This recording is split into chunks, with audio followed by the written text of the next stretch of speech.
I don't know, game. I think I did pretty well considering I didn't do the tutorial and I didn't even know what some of the controls did. And also kind of was playing by ear and trying to figure out how how that boss worked. I think I did pretty well there. I could probably do much better on a second playthrough. But I'm not doing that because that is, I think, a decent look at the start of this game. Pixel art's great. I don't like how much it flickers with the background. Music's pretty rad.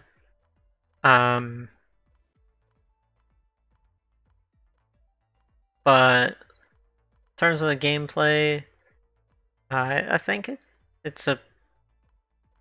it was growing on me over time. At first, it was like, what the fuck am I even doing?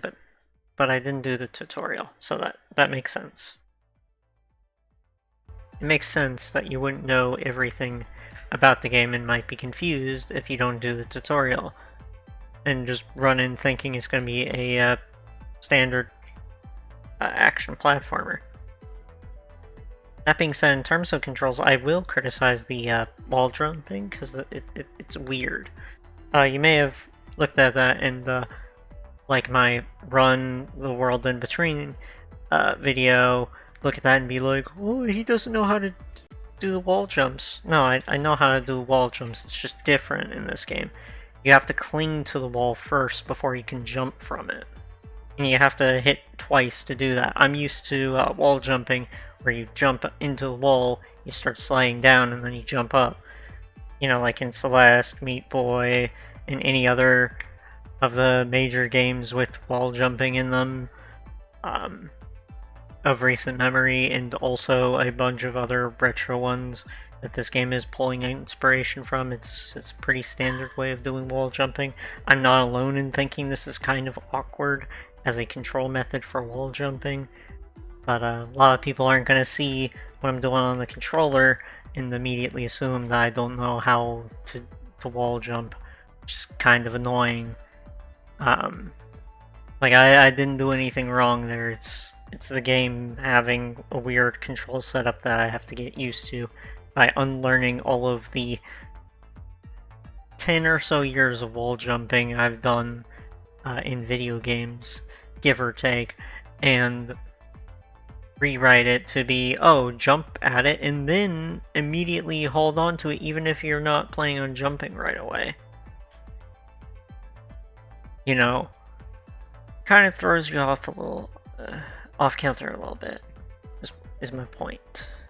But, yeah, this, I wouldn't, mind playing more of this. It's pretty interesting. But not my favorite of the retro action platformers thus far. But worth checking out if you're into the scene, if you're into shit like Shinobi or The Messenger more recently. Yeah, check this one out if it looks cool to you. If not, I'm not sure if it's like the best of the best in the retro action platforming scene. Do I enjoy it more than Blazing Chrome? Personally, yes, but which by the same developer. I haven't played Odalis or Oniken.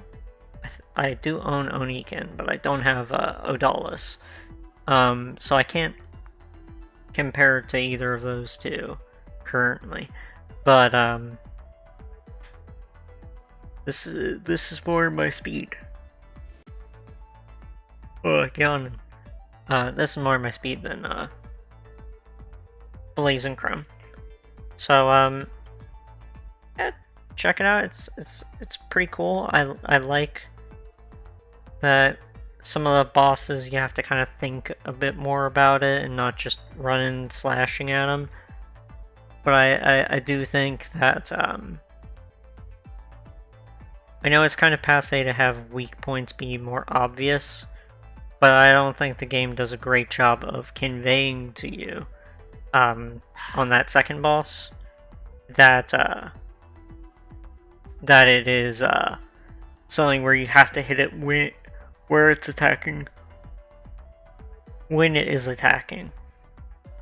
It doesn't really show you that very well. I mean, obviously you're not doing damage, but the sound effects make it sound like you're doing something as opposed to just hitting in vain, so it makes it feel like, okay, so I just need to keep hitting at this, and eventually there'll be an opening. There is, it's just you have to unintuitively attack while it's attacking in the position that it's attacking in. Which, again, unlearning the past 10 or so years of,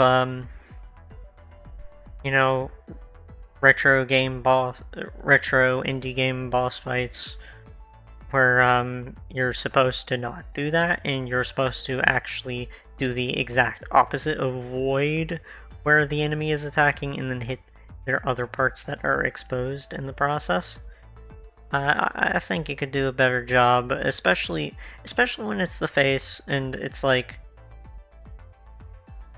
I don't think the game does a great job of showing visually and sonically that that is not a time to attack.